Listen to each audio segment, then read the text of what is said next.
Mon Seigneur et mon Dieu, je crois fermement que tu es ici, que tu me vois, que tu m'entends. Je t'adore avec profonde révérence.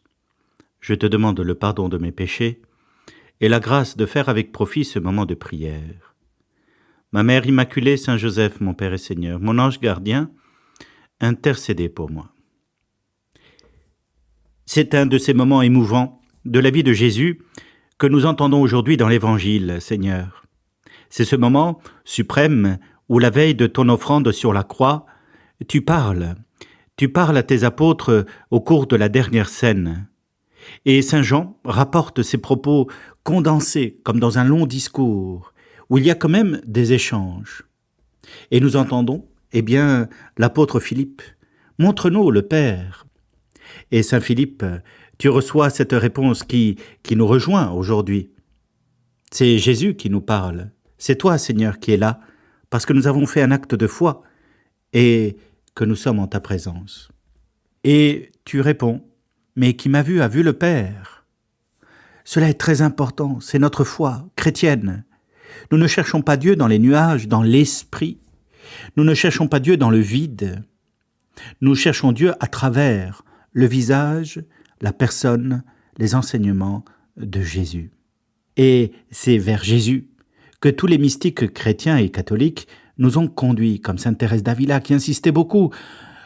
Regardons Jésus, regardons Jésus. Car Jésus est le révélateur du Père. Car Jésus nous révèle qui est Dieu. Car Jésus nous parle en Dieu. Et c'est pour ça qu'il peut dire cette phrase énigmatique et mystérieuse.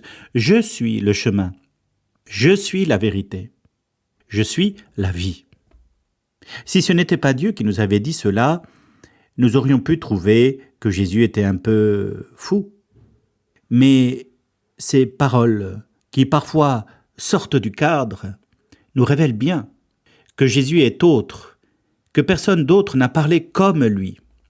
Et quand il dit, le Seigneur Jésus, « Personne ne va vers le Père sans passer par moi », on peut comprendre que tout le monde peut aller vers le Père en passant par Jésus. Et cela, c'est aussi notre foi, celle que nous voulons partager avec toi, avec ceux qui nous entourent. Vous voulez aller vers le Père, vous voulez aller vers Dieu, vous voulez vous établir dans la justice, la vérité et la joie pleine et entière de l'amour incarné. Passez par Jésus. Passe par Jésus. Tourne-toi vers lui, regarde-le, écoute-le, vis avec lui. Qu'il fasse partie de ta vie quotidienne. Et quand tu te poses des questions de comment faire aujourd'hui, maintenant, avec tel ou tel sujet, demande-toi comment Jésus aurait fait. Et tu sauras ce que Dieu attend de toi. Elle est magnifique, cette parole. « Je suis le chemin, la vérité et la vie », nous dit le Seigneur Jésus. Elle est magnifique parce qu'elle nous révèle quelque chose de grand que saint Augustin complète, si j'ose dire, avec sa méditation personnelle. Il disait, en imaginant Jésus répondre « Par où veux-tu aller ? Je suis le chemin. Où veux-tu aller ? Je suis la vérité. Où veux-tu demeurer ? Je suis la vie. » Et saint Augustin poursuit.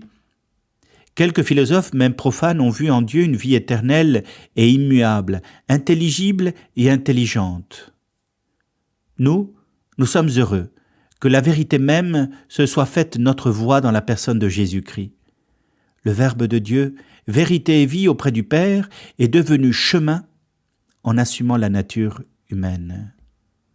Oui, désormais, et là ce n'est plus saint Augustin qui parle, désormais, Jésus est le chemin, celui par qui nous allons rencontrer Dieu.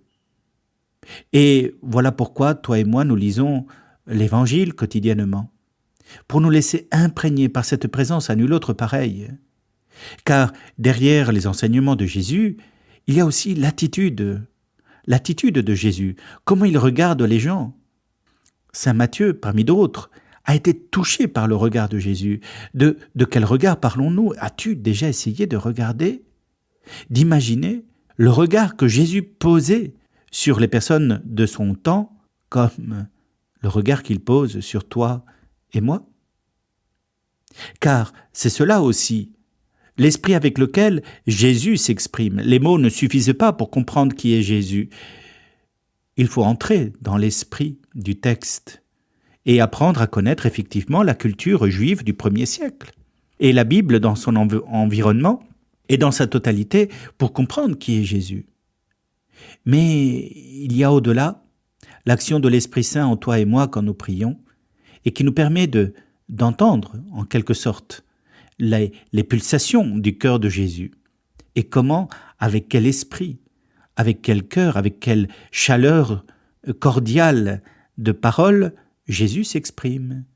Puisque pour aller vers le Père, nous devons passer par lui. Cela veut dire que Jésus voudrait que toi et moi et tous, nous allions vers lui. Et puis nous le savons, il l'a enseigné dans la parabole du Fils prodigue. Peu importe la dette que nous avons envers Dieu, il est prêt à nous accueillir, à nous remettre dans notre dignité première, à nous pardonner, à nous aimer tout simplement en nous revêtant de l'habit des enfants de Dieu, dans l'habit et la vie quotidienne des enfants de Dieu. Dieu nous attend et c'est par Jésus que nous le rencontrons. Et cela est extraordinaire. Oh, c'est tellement beau que lorsque nous prions, nous sommes sûrs par Jésus, et c'est ce qu'il dit dans l'évangile de ce jour, qu'il va écouter notre prière et qu'il va nous aider à réaliser les mêmes œuvres que lui. Amen, amen, je vous le dis, celui qui croit en moi fera les œuvres que je fais. Il en fera même de plus grandes parce que je pars vers le Père. Oui, à la suite de Jésus, bien des saints, après son départ vers le Père, ont continué les œuvres de Jésus à tel point que Bossuet disait de notre Église qu'elle est le Christ continué. Et les saints, chacun selon son charisme, ont manifesté cela dans leur vie. Oh, parfois, certains croient comprendre ce texte de Jésus en disant « Eh bien voilà, il suffit que je demande quelque chose à Dieu, il va répondre. » Non, c'est beaucoup plus subtil. C'est si tu aimes Jésus, tu sauras demander au Père ce qui convient pour ton salut, pour ton bien véritable. Et effectivement, rien de mieux que de vivre de la vie de Dieu.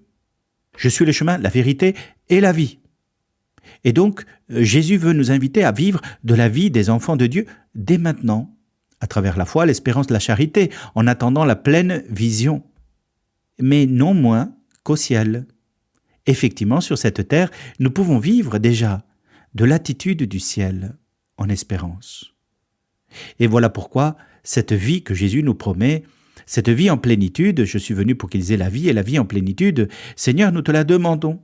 Aide-nous à faire la vérité en chacun d'entre nous, pour que, libres d'aimer, nous t'aimions en enfants de Dieu, en frères et sœurs de Jésus. Et que, à travers l'amour révélé du Père en Jésus-Christ, eh bien nous aussi, nous puissions vivre en enfants de Dieu. Et cela est grandiose. Alors oui, parfois le Seigneur permet que nos prières nous aident à devenir meilleurs. Elles conduisent au salut. Et parfois, le Seigneur nous répond de façon paradoxale.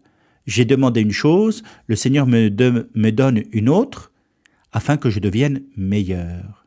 Par exemple, je pense à un prêtre qui disait « J'ai demandé au Seigneur le don de la force, et il m'a donné des épreuves pour que je puisse déployer ce don. » Et c'est ainsi qu'effectivement, notre Père et Seigneur répond souvent à nos prières. Alors présentons-lui maintenant nos prières.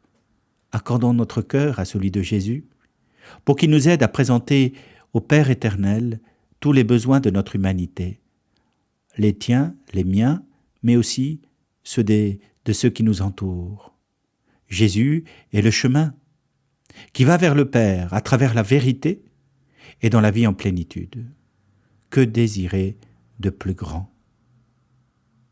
Mon Seigneur et mon Dieu, je te remercie pour toutes les inspirations, les résolutions que tu m'as données pendant ce temps de prière. Ma Mère Immaculée, Saint Joseph, mon Père et Seigneur, intercédez pour moi.